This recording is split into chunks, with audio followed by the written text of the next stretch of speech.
நாளென் செய்யும் வினைதானென் செய்யும் என நாடி வந்த கோழியன் செய்யும் கொடுங்கூற்றென் செய்யும் குமரேசர் இரு தாளும் சிலம்பும் சதங்கையும் தண்டையும் சண்முகம் தோளும் கடம்பும் எனக்கு முன்னே வந்து தோன்றினே. அஞ்சிலே ஒன்று பெற்றான் அஞ்சிலே ஒன்றைத்தாவி அஞ்சிலே ஒன்றாக ஆரியர்க்காக ஏகி அஞ்சிலே ஒன்று பெற்ற அலங்கை கண்ட அயலார் ஊரில் அஞ்சிலே ஒன்றை வைத்தான் அவன் நம்மை அழைத்து காப்பான். ஓம் அனுமந்தாய வித்மகே வாயு புத்திராய தீமகே தந்தனோ மாருதி பிரச்சோத்யாத். பட்டீஸ்வரம் ஸ்ரீ விஷ்ணு துர்க்கையே போற்றி.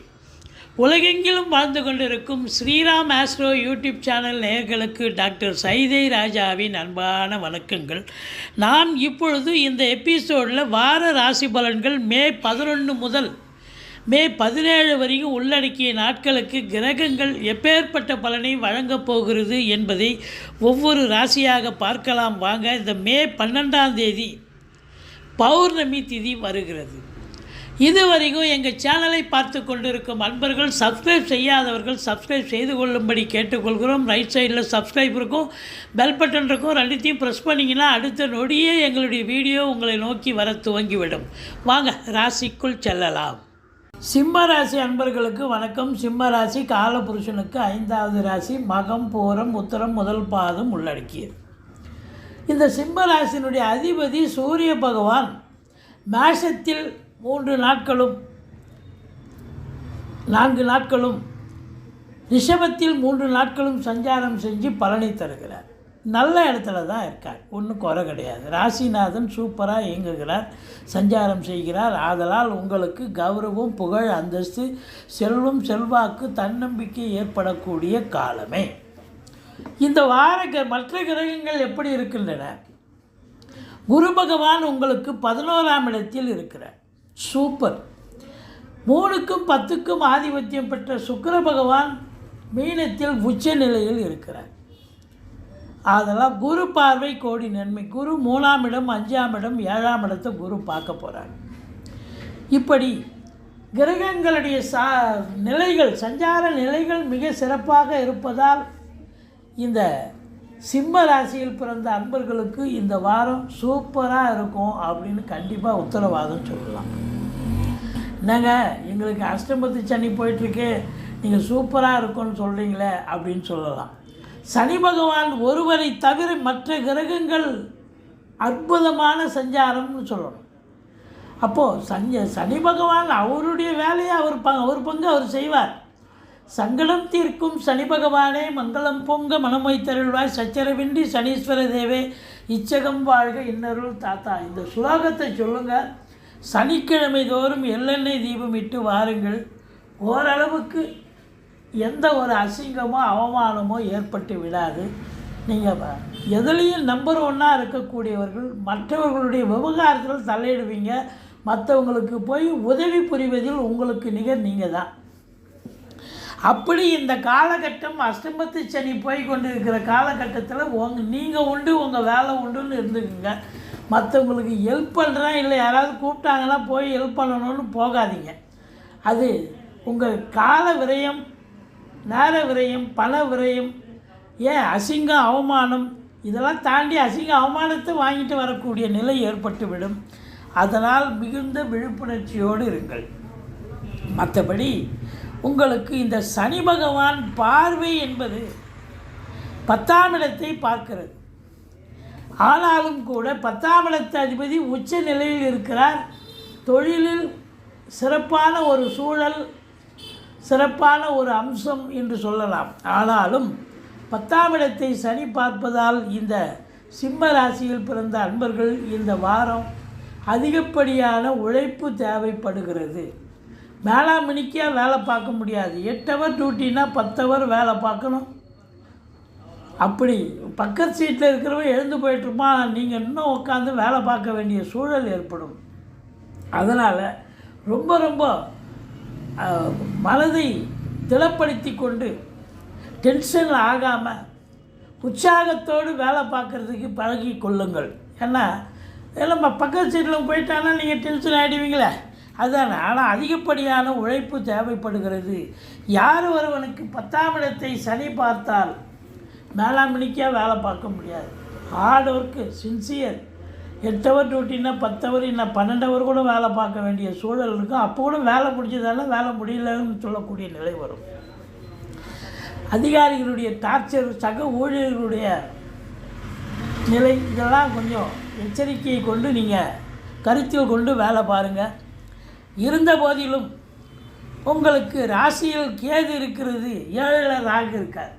அப்போ சர்ப்பதோஷம் உள்ள ஒரு நிலை அப்படின்னும் பொழுது எதையும் யோசனை பண்ணி தான், கேது ஞானகாரகன் இல்லையா? அப்போது நீங்களே இது நாள் வரைக்கும் 10 பேரோட போய் ஹெல்ப் பண்ணவோ 10 பேரோட பழகவோ இருக்கக்கூடிய நபர் இப்போது கேது ராசியில் வந்ததால் தனிமையை ஏற்படுத்தி கொள்வீர்கள். ஏகாந்த விரும்பி, தனிமை விரும்பி அப்படின்னு சொல்லணும்.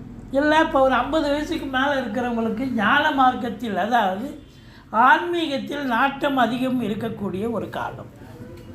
அதே சனி பகவான் 2ஆம் இடத்தை பார்க்குறார். உங்களுக்கு 11ஆம் இடத்தில் குரு இருக்கிறார்.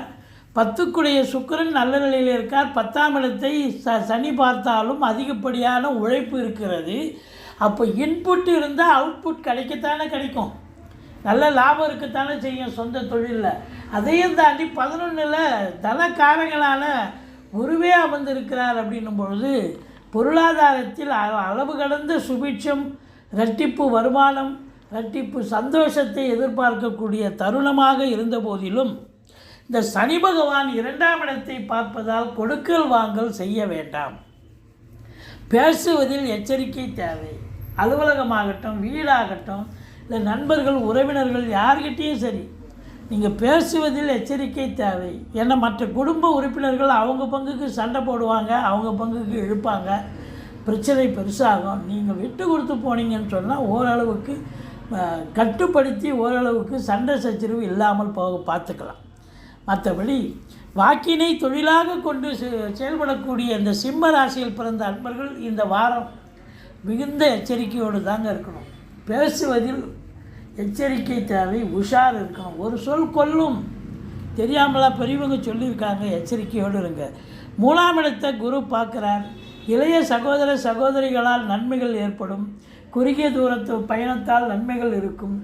பிபிஓ, சாஃப்ட்வேர் போன்ற பிரிவில் பணியாற்றுபவர்களுக்கு சிறப்பான நேரம். நீங்கள் எடுக்கும் அஷ்டமத்து சனியாக இருந்த போதிலும் எடுக்கும் எந்த முயற்சியும் பெரிய வெற்றியை தேடித்தரும். மற்றபடி 4க்குடையவன் நீச்சம் அடைஞ்சிருக்கார். செவ்வாய் 4க்குடையவன் 12ல் நீச்சம். ஆதலால் அசையா சொத்துக்கள் மூலம் செலவினங்கள் ஏற்படும். ஒரு பின்னடைவு கூட ஏற்படும். அதுக்காக நீங்கள் செலவு பண்ண வேண்டிய சூழல் இருக்கும். மற்றபடி உங்களுக்கு 5ஆம் இடத்தை குரு பார்ப்பது சீட்டாட்டர், ஏசி, லாட்ரி, ஸ்பெக்குலேஷன், ஆன்லைன் பிஸ்னஸ் போன்றவர் பண்ணக்கூடியவர்களுக்கு சந்தோஷமான ஒரு வாரம். குலதெய்வத்தினுடைய அனுகிரகத்தால் இந்த வாரம் ரொம்ப என்னதான் அஷ்டமத்து சனியாக இருந்தாலும் சந்தோஷத்துக்கு அளவே கிடையாது. சந்தோஷம் எல்லளவும் குறையாது. குழந்தை பாக்கியம் இல்லாதவர்களுக்கு குழந்தை பேறு கிடைக்கும். 7ஆம் இடத்தில் ராகு இருந்த போதிலும் குரு பார்வை இருப்பதால் கணவன் மனைவி ஒற்றுமை, நண்பர்களால் ஆதாயம், கூட்டு தொழில் சிறந்து விளங்கும் என்று சொல்லணும். மற்றபடி உங்களுக்கு 9ஆம் இடத்தில் சூரியன் புதன் இருக்கார். அதுக்கப்புறம் 10ஆம் இடத்துலையும் சூரியன் புதன் இருக்கிறார். 11ஆம் இடத்தில் குரு பகவான். அரசு உத்தியோகத்தில் இருக்கிறவங்களுக்கு சலுகைகள் நிறைய கிடைக்கும். நல்ல ஒரு சந்தோஷமான ட்ரான்ஸ்ஃபர், ப்ரமோஷன், இன்க்ரிமெண்ட் இதெல்லாம் எதிர்பார்க்கலாம். சொந்த தொழில் பண்ணுறவங்களுக்கு அதிகப்படியான உழைப்பு போடுறதால உங்களுக்கு அதிகப்படியான லாபத்தை பெறக்கூடிய தருணம். மற்றபடி பதவி உயர்வு, ஊதிய உயர்வு எதிர்பார்த்து காத்து கொண்டு இருப்பவர்களுக்கு கிடைக்கும். சொந்த தொழில் பண்ணவங்களுக்கு அருமையான சம்பாத்தியத்தை தரக்கூடிய ஒரு வாரம். ஸோ மொத்தத்தில் வருமானம் சிறப்பாக இருக்கும். குடும்பத்தில் சந்தோஷம், அதாவது கணவன் மனைவி ஒற்றுமை இருக்கும். ஆனால் குடும்ப உறுப்பினர்கள் சந்தோஷமாக இருப்பாங்களான்னா இல்லை, சண்டைக்கு வருவாங்க. தொழில் உத்தியோகம் சிறப்பாக இருக்கும். பிள்ளைகளுடைய நிலை, மனைவியினுடைய ஒத்துழைப்பு, சந்தோஷம் சிறப்பாக இருக்கும். மொத்தத்தில் டென்ஷன் இல்லாத அஷ்டமத்து சனியாக இருந்தாலும் ஒரு சந்தோஷமான ஒரு வாரம் என்றே சொல்லலாம். நீங்கள் முருகப்பெருமானை வழிபாடு செய்யுங்கள், துர்க்கையை போற்றுங்கள். இதுவரைக்கும் எங்கள் சேனலை பார்த்தமைக்கு நன்றி. எங்கள் வீடியோ பிடிச்சிருந்தால் லைக் பண்ணுங்கள், ஷேர் பண்ணுங்கள், சப்ஸ்கிரைப் பண்ணுங்கள். மறக்காமல் சப்ஸ்கிரைப் பண்ணுங்கள். நன்றி. வாழ்க